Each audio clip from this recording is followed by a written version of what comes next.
যদি আপনি জানতেন একটি অন্যায় কাজের জন্য আপনার শরীর থেকে কি হারাতে হবে, তাহলে হয়তো বা ওই অন্যায় কাজ কখনোই করতেন না। আর যদি করেও থাকেন তাহলে আপনাকে বাঁচার সুযোগ দেওয়া হবে, তবে ওই অন্যায় কাজের মূল্য হিসাবে আপনার শরীর থেকে হাত, পা কিংবা ব্রেনের একটু টুকরো দিতে হবে, তবেই আপনি বাঁচতে পারবেন। আজকে আমি এমন একটি হরর থ্রিলার মুভির এক্সপ্লেন করব, যার নাম স এক্স। মুভির শুরুতে আমাদের জন ক্রেমার নামে এক ব্যক্তিকে দেখানো হয়। জন ক্রেমার ওরফে জিগস, যিনি অপরাধীদের শাস্তি দেয়। তাকে সিরিয়াল কিলারও ভাবতে পারেন। সে শাস্তি দেওয়ার জন্য অপরাধীদের বিভিন্ন মরণ ফাঁদে ফেলে দেয়। সে একটা বড়সড় ক্যান্সারে ভুগছেন। ডাক্তার তাকে জানায় তার হাতে আর বেশি সময় নেই। এটা শুনে তিনি অনেক ভেঙে পড়েন এবং সেখান থেকে চলে যেতে লাগেন। কিন্তু ক্রেমার দেখেন একজন ছেলে এক রোগীর ঘড়ি, ওয়ালেট এসব চুরি করছিল। ছেলেটি এই হসপিটাল পরিষ্কারী এবং রোগী দেখাশোনার কাজ করে। ক্রেমার সেখানে ভাবছিল এই ছেলেটিকে কিভাবে শাস্তি দিবে, এবং একটু পরেই আমরা সেই ছেলেকে দেখতে পাই, যাকে একটা ফাঁদে আটকে রাখা হয়েছে। তার চোখে দুটো পাইপ লাগানো ছিল, আর এক হাতের আঙ্গুলগুলো একটি মেশিনের সাহায্যে আটকে রাখা হয়েছে এবং অন্য হাতে একটি সুইচ রয়েছে। এইসব দেখে ছেলেটি অনেক ভয় পেয়ে যায় এবং চিৎকার করতে থাকে। তখনই ক্রেমারি একটি স্পিকারের সাহায্যে তাকে বলে, তুমি যেই কাজ করেছো সেটা অন্যায়। তোমার কাজ হলো হসপিটাল পরিষ্কার করা এবং রোগী দেখাশোনা করা, কিন্তু তুমি তা না করে চুরি করছো। এই জন্য তোমাকে শাস্তি পেতে হবে। তোমাকে 1 মিনিটের মধ্যে ওই সুইচটা শুধু 5 বার ঘুরাতে হবে এবং এরপরেই তুমি মুক্তি পাবে। এই বিষয়টা একটু বুঝিয়ে বলি। সুইচটি 5 বার ঘুরালে তার অন্য হাতের 5টি আঙ্গুল ভেঙে যাবে, এবং এটা যদি সে 1 মিনিটের মধ্যে করতে পারে তাহলে সে বেঁচে যাবে। আর যদি না করতে পারে তাহলে ওই পাইপের মাধ্যমে তার দুটো চোখ উঠে আসবে। এরপর ক্রেমার সে ফাঁদটি চালু করে। ছেলেটি অনেক চিৎকার করছিল, কিন্তু এটা করা ছাড়া তার কাছে আর কোনো অপশন নেই। তাই সে সুইচটি একবার ঘুরিয়ে দেয়, যার ফলে তার একটি আঙ্গুল ভেঙে যায়। সে ব্যথায় ছটফট করতে থাকে, কিন্তু বাঁচতে হলে তাকে এটা করতেই হবে। এইভাবে সে 3টি আঙ্গুল ভেঙে ফেলে। ঠিক তখনই সময় শেষ হয় এবং ওই পাইপের মধ্যে দিয়ে তার চোখ দুটো উঠে আসে। হঠাৎ দৃশ্য পরিবর্তন হয় এবং হসপিটালে ক্রেমারকে দেখায়। তিনি আসলে এতক্ষণ এসব কল্পনা করছিলেন। ছেলেটা ক্রেমারকে দেখে চুরি করা জিনিসগুলো সেখানে রেখে চলে যায়। দেখতে দেখতে কিছু সপ্তাহ কেটে যায়, কিন্তু ক্রেমারের ক্যান্সার ভালো হয় না। একদিন তার পরিচয় হয় হ্যানরি নামে এক ব্যক্তির সাথে, যে ক্যান্সারের রোগী ছিলেন, কিন্তু এখন সে পুরোপুরি সুস্থ। ক্রেমার তার কাছে জানতে চান সে কিভাবে সুস্থ হলেন। হ্যানরি তাকে একটা ওয়েবসাইটের লিঙ্ক দেয় এবং বলে তোমার সব প্রশ্নের উত্তর সেখানে পেয়ে যাবে। বাসায় এসে ক্রেমার সেই ওয়েবসাইটে প্রবেশ করে এবং সেখানে সিসিলিয়া নামে এক ডাক্তারের ইন্টারভিউ দেখতে পায়। সব কিছু ঠিকঠাক ছিল, তাই ক্রেমার তাকে মেল করেন। পরদিন সকালে সিসিলিয়া ক্রেমারকে ফোন করে এবং বলে সে চিকিৎসা করাতে চায় কি না। যদি করাতে চায় তাহলে মেক্সিকোর একটা গ্রামে আসতে হবে। ক্রেমারের কাছে আর কোনো উপায় নেই, কারণ চিকিৎসাটা তার জরুরি। তাই পরদিনই মেক্সিকোর উদ্দেশ্যে রওনা হয়। মেক্সিকোতে এসে ক্রেমারের পরিচয় হয় দিয়েগো নামে এক ড্রাইভারের সাথে, যেটা সিসিলিয়া তার জন্য পাঠিয়েছিল। এরপর দিয়েগো ক্রেমারকে সিসিলিয়ার বাড়িতে নিয়ে আসে। বাড়িতে এসে ক্রেমারের দেখা হয় গাব্রিয়েলা নামে এক মেয়ের সঙ্গে। এই মেয়েটি সিসিলিয়ার বাড়ি দেখাশোনার কাজ করে। এরপর সিসিলিয়ার সাথে দেখা হয়, তারা একটু ভালোভাবে পরিচয় হয়ে নেয়। সিসিলিয়া তাকে তার টিম মেম্বারদের সাথে পরিচয় করাতে নিয়ে যায়। পথে তার দেখা হয় একটা ছেলের সঙ্গে, সে সেখানে ফুটবল খেলছিল।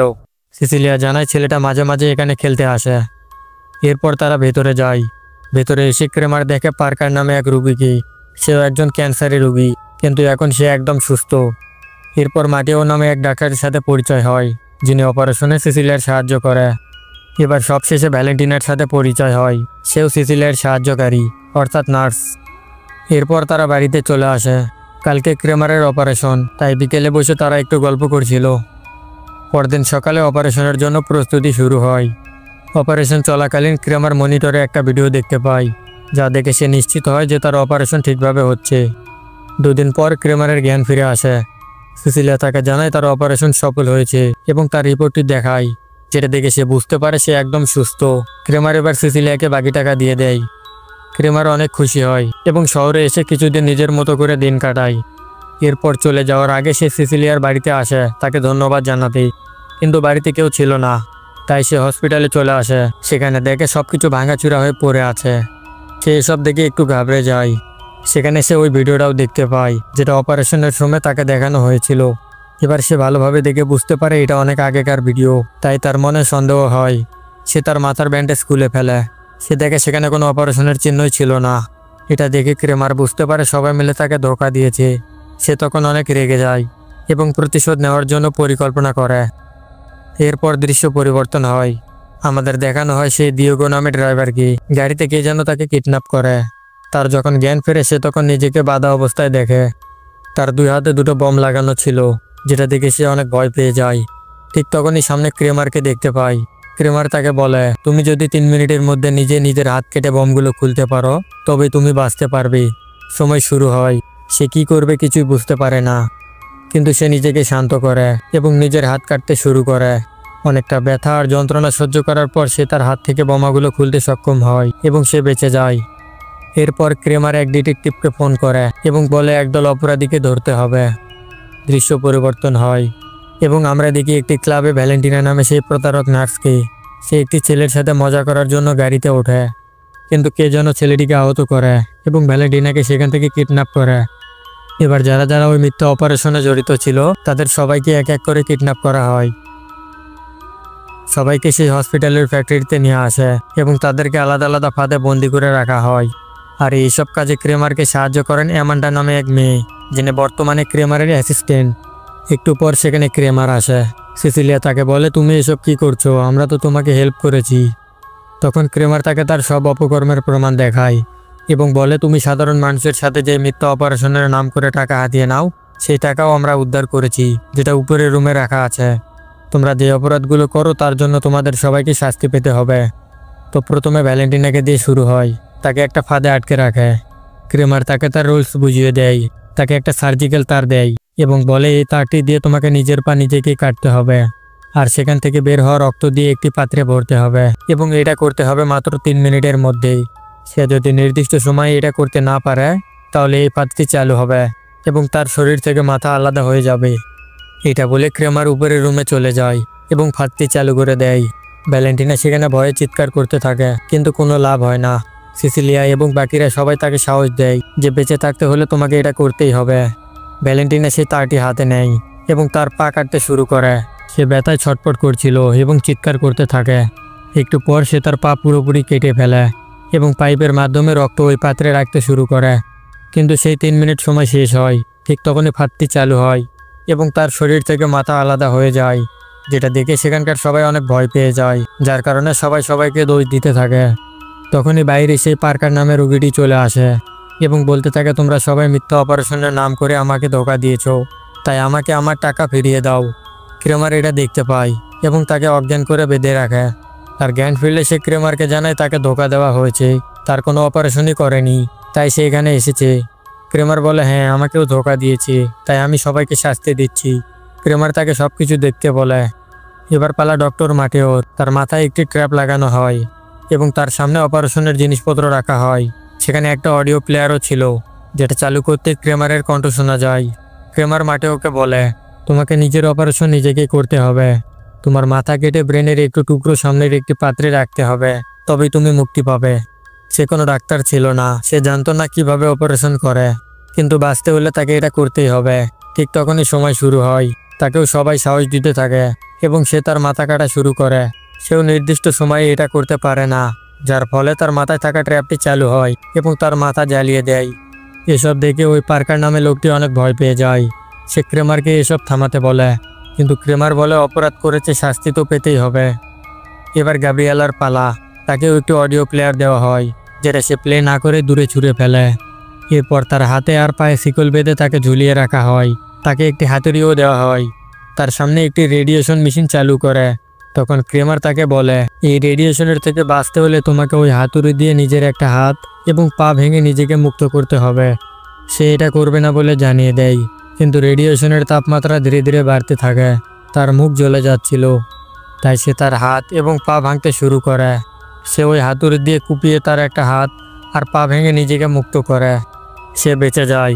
তাই অ্যামান্ডা তাকে হসপিটালে নিয়ে যেতেই যাবে, তখনই পেছন থেকে পার্কার ক্রেমারের মাথায় বন্দুক ধরে এবং সে সিসিলিয়ার ফাঁদের চাবি চায়। অ্যামান্ডা কোনো উপায় না পেয়ে তাকে চাবিটি দিয়ে দেয়। পার্কার এবার তাদেরকে নিচে নিয়ে আসে সিসিলিয়ার কাছে। এখানে আমরা বুঝতে পারি পার্কার সিসিলিয়ার হয়ে কাজ করে। সে সিসিলিয়ার বয়ফ্রেন্ড। পার্কার অ্যামান্ডাকে সিসিলিয়ার ফাঁদটি খুলতে বলে। সে বাধ্য হয়ে ফাঁদটি খুলে দেয়। এবার ক্রেমারকে সেই ফাঁদে আটকে দেয়।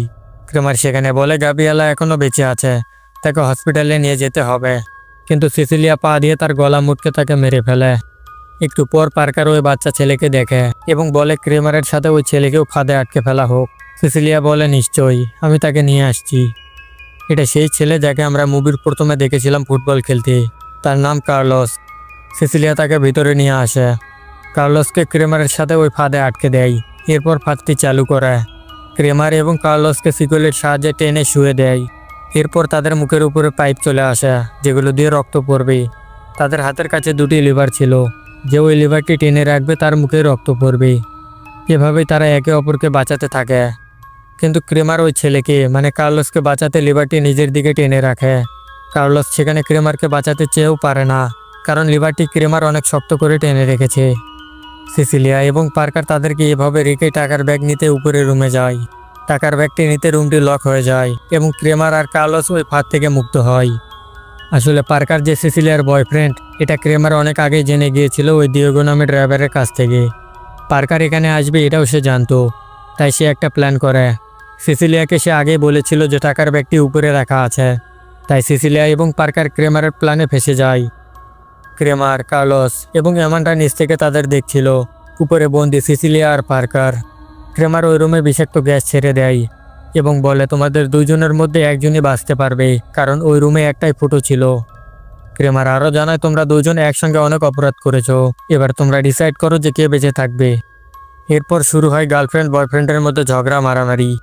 একটু পর সিসিলিয়া পার্কারের পেটে ছুরি ঢুকে দেয়, তাকে মেরে ফেলে সে ওই ফুটোর মাধ্যমে বেঁচে যায়। ক্রেমার ওই টাকার ব্যাগটি কার্লোসকে দিয়ে দেয়। এরপর আমরা সেই হেনরি নামে লোককে দেখতে পাই, যে ক্রেমারকে সিসিলিয়ার ওয়েবসাইটে লিঙ্ক দিয়েছিল। এই লোকটিও সিসিলিয়ার হয়ে কাজ করত, তাই তাকেও শাস্তি দেয় এবং মুভিটি এখানেই শেষ হয়।